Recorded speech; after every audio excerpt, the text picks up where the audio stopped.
Несорванный цветок или прощание у камина. Более поздняя редакция.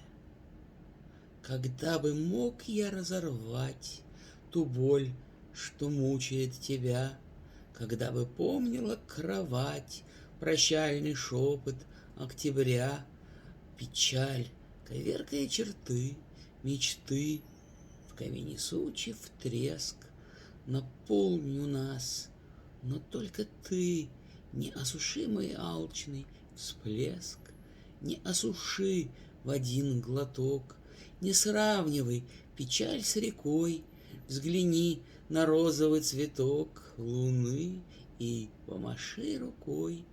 Сливаются в прищуре глаз и наши тени на стене, и блики фар, пустившись в пляс. Все остается там, на дне.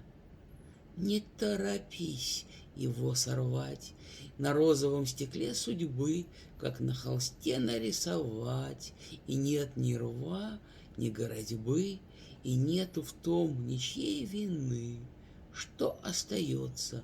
Сей посыл, несорванный цветок луны, ноябрь и память.